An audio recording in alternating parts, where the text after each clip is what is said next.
Todos comparten el mismo mapa, el mismo clima, incluso la misma historia colonial. Pero, ¿por qué algunos países parecen más estables y más ricos, mientras que otros siguen luchando con la pobreza? Las respuestas no son simples. Guerras, dictaduras, corrupción, educación, decisiones políticas y mucha desigualdad. En Centroamérica, la geografía no determina la riqueza, pero la historia sí, y entenderla es el primer paso para cambiarla. El sueño de una Centroamérica unida no sobrevivió a las profundas diferencias territoriales, culturales y económicas. Mientras algunas regiones como Guatemala concentraban el poder político y económico, otras como Honduras o Nicaragua tenían estructuras más frágiles y economías menos desarrolladas. Desde el principio, cada provincia arrastraba intereses locales, liderazgos caudillistas y proyectos de nación distintos. A partir de la disolución, cada país siguió su propio camino, con modelos políticos y económicos distintos, y eso marcaría su destino. Algunas naciones buscaron estabilidad institucional, otras cayeron en ciclos de dictaduras, golpes de estado y conflictos armados que frenaron su desarrollo por décadas. Así, aunque comparten idioma, historia y raíces comunes, la fragmentación temprana selló el destino desigual de Centroamérica, donde hoy conviven países de niveles de desarrollo muy distintos. En Centroamérica, la geografía no es solo un escenario, es un actor clave de la historia económica de cada país. Aunque comparten una misma región, las condiciones naturales no son iguales para todos, y en muchos casos, lo que parece suerte geográfica se ha traducido en ventajas económicas profundas. Por ejemplo, Panamá es el único país de la región con costas amplias tanto en el Atlántico como en el Pacífico. Esta ubicación estratégica no solo facilitó el comercio desde épocas coloniales, sino que la convirtió en el punto ideal para una de las infraestructuras más importantes del siglo XX, el Canal de Panamá. Inaugurado en 1914, este canal le dio al país una ventaja económica gigantesca que ningún otro vecino tiene. Su control total desde el año 2000 consolidó aún más su crecimiento.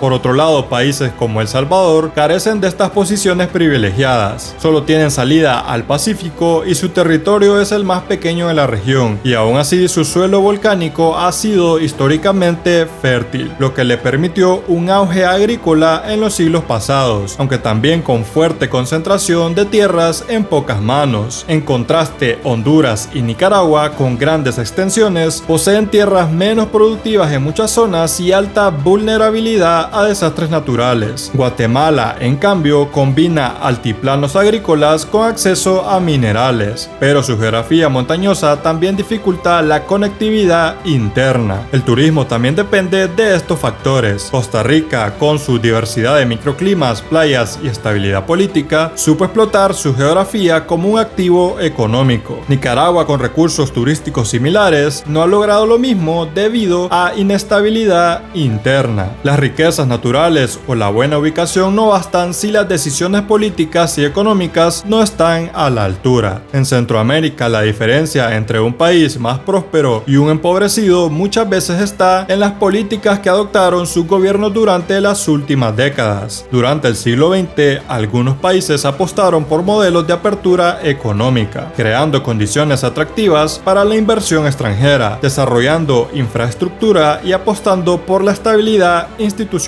Otros, en cambio, se cerraron o quedaron atrapados en ciclos de endeudamiento, corrupción y conflictos internos. Un ejemplo claro es Costa Rica, que desde mediados del siglo pasado apostó por la educación y eliminó el ejército, estableciendo un estado de bienestar. Esto no solo atrajo inversión extranjera, especialmente en tecnología y turismo ecológico, sino que también permitió al crecimiento de una clase media relativamente estable. Panamá, por su parte, desarrolló una economía de servicios financieros y logísticos en torno al canal, con incentivos fiscales para atraer capital extranjero. Su modelo económico ha sido uno de los más abiertos y promercado de la región. En contraste, países como Nicaragua y Honduras han tenido políticas menos estables y más conflictivas. En Nicaragua, los vaivenes ideológicos han generado desconfianza internacional, fuga de capitales y sanciones económicas. económicas. En Honduras, la corrupción estructural y la violencia han ahuyentado inversiones por décadas. El grado de apertura económica, seguridad jurídica e inversión en infraestructura son factores que explican por qué algunas naciones han logrado integrarse a la economía global y otras no. Y en economía, como en la vida, las malas decisiones pueden costar generaciones. En cualquier país, el desarrollo económico no solo depende de los recursos naturales o de las decisiones económicas, también depende y mucho de la calidad de sus instituciones. En Centroamérica esto ha sido una de las brechas más profundas entre países ricos y pobres. Un Estado de Derecho fuerte, con leyes que se cumplen y un sistema judicial independiente, genera confianza. Esa confianza es clave para atraer inversiones, desarrollar empresas y generar empleos. Sin esta confianza reina la incertidumbre y con ella viene el estancamiento. Veamos algunos datos concretos. Según el Índice de Percepción de la Corrupción de Transparencia Internacional de 2024, países como Costa Rica y Panamá ocupan los primeros lugares en Centroamérica, con puntuaciones más cercanas a los estándares globales de transparencia. Tienen sistemas judiciales más estables y burocracias más funcionales. En cambio, Nicaragua, Honduras y Guatemala figuran entre los países más corruptos del continente. La corrupción no solo drena recursos públicos, también genera desconfianza ciudadana, desincentiva la inversión y normaliza la impunidad. En estos países es común que las decisiones políticas se usen para favorecer élites, perpetuar el poder o proteger redes clientelares. Costa Rica, con más de 70 años sin ejército, ha logrado mantener una democracia estable. Mientras tanto, países como Nicaragua han sufrido dictaduras prolongadas y sistemas autoritarios que destruyen cualquier posibilidad de desarrollo institucional. El Producto Interno Bruto, o PIB, es uno de los indicadores más claros para ver la desigualdad económica entre los países centroamericanos. Panamá lidera el grupo con $18.400 per cápita, un país con apertura comercial y fuerte inversión extranjera. Costa Rica con $13.000 per cápita, con una sólida institucionalidad y estabilidad democrática. Guatemala con unos $5.500 per cápita, pero con grandes desigualdades internas y una institucionalidad débil. El Salvador ronda los $5.000 per cápita, con intentos recientes de modernización, aunque con retos históricos. Honduras cerca de $3.300 per cápita, afectado por corrupción estructural, baja inversión y alta migración. Nicaragua apenas llega a los $2.300 per cápita, con una economía estancada por el aislamiento internacional, la represión política y la falta de confianza en el gobierno. Como se puede observar, los países con instituciones más fuertes y transparentes tienden a tener un PIB per cápita mucho más alto. Y no es coincidencia. Sin confianza, sin justicia y sin reglas claras, ningún país puede crecer de manera sostenida. La educación no es solo un derecho, es una de las herramientas más poderosas para romper el ciclo de la pobreza. En Centroamérica, la calidad y el acceso a la educación han sido muy desiguales. Empecemos con la inversión educativa. Según datos del Banco Mundial, entre 2022 y 2023, Costa Rica lidera la región,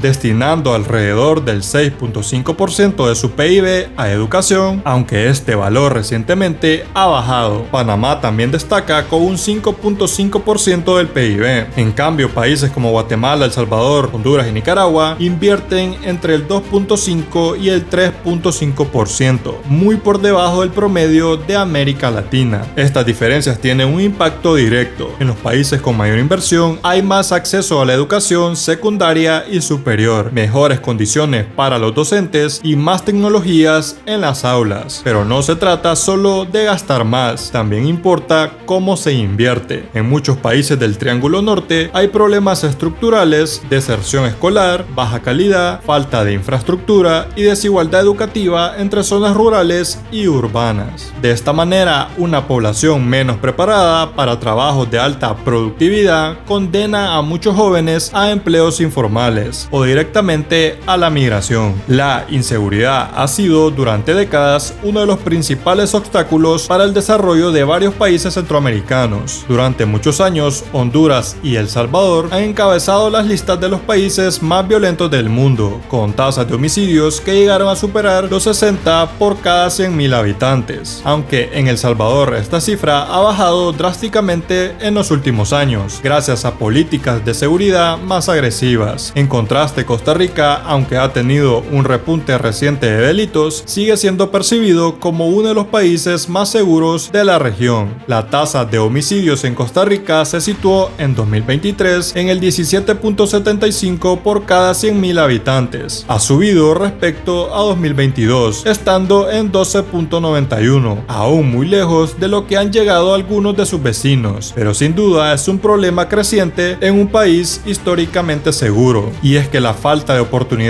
y la ausencia del Estado en muchas comunidades es aprovechado por estructuras criminales que se presentan como la única alternativa para sobrevivir o aspirar a poder y dinero. El crimen se vuelve una trampa disfrazada de oportunidad. Cuando las oportunidades son escasas, la violencia es cotidiana y el futuro se ve borroso. Millones de centroamericanos eligen irse. Honduras, El Salvador y Guatemala han sido históricamente los países que más migrantes expulsan, mientras que Costa Rica y Panamá, más estables, se convierten en destinos incluso para los mismos centroamericanos. La migración ha sido una válvula de escape, sí, pero también se ha convertido en una paradoja económica. Por un lado, las remesas son un alivio financiero crucial. En países como El Salvador y Honduras representan más del 25% del PIB. Son millones de familias que sobreviven gracias al dinero enviado desde Estados Unidos, pero esa misma dependencia reduce el incentivo estatal para crear empleos o mejorar las condiciones internas. Se gasta más en facilitar el envío de remesas que en evitar que la gente tenga que emigrar. Por otro lado está la llamada fuga de cerebros, donde miles de jóvenes preparados, técnicos y profesionales, incluso médicos o ingenieros, abandonan sus países buscando salarios dignos y estabilidad. Esta pérdida de talento debilita aún más las posibilidades de desarrollo interno. Panamá es sin duda una anomalía en Centroamérica. Panamá ha mantenido una estabilidad política relativa desde la década de los 90, tras la invasión estadounidense que derrocó a Noriega. Uno de los pilares de su éxito ha sido el Canal de Panamá, no solo como infraestructura estratégica global, sino como una fuente de ingresos estatales. Ha generado miles de millones de dólares, permitiendo una inversión sostenida en infraestructura y servicios. A esto se suma el uso del dólar estadounidense como moneda oficial, lo que limita la inflación, reduce el riesgo cambiario y da confianza a los inversionistas. Pero también hay sombras: desigualdad social, dependencia del sector de servicios y escasa inversión en educación pública. A pesar de su crecimiento económico, no todo el país se ha beneficiado por igual. Panamá ha demostrado que Centroamérica puede tener una economía sólida. La pregunta es si su camino, tan condicionado por factores geoestratégicos únicos, puede o no ser replicado por sus vecinos. Mientras tanto, Bukele ha lanzado una narrativa de país en transformación, inversión en infraestructura, turismo. Esto ha mejorado la percepción internacional del país, atrayendo inversionistas que antes ni lo consideraban. Mientras tanto, El Salvador aún enfrenta desafíos estructurales como la pobreza, la migración y la desigualdad, pero por primera vez en décadas su posición en el ranking regional ya no parece estática. ¿Es el modelo Bukele sostenible o es solo una burbuja de popularidad? Esto aún está por verse. Nicaragua, aislada internacionalmente, enfrenta un futuro incierto bajo un régimen autoritario. Guatemala, atrapada entre una élite política poderosa y un sistema judicial debilitado, intenta resistir el retroceso democrático. Honduras, a pesar de un cambio de gobierno, aún carga con décadas de corrupción e impunidad que frenan el progreso. Estos países exigen decisiones profundas, sin inversión real en educación y salud, sin fortalecimiento institucional, sin frenos a la corrupción. Cualquier modelo de desarrollo será superficial o insostenible. Muchas gracias por haber llegado hasta esta parte del video, y si te ha gustado el contenido puedes apoyarme con un like, y si quieres beneficios exclusivos puedes convertirte en miembro del canal y así nos estaremos viendo en una próxima historia.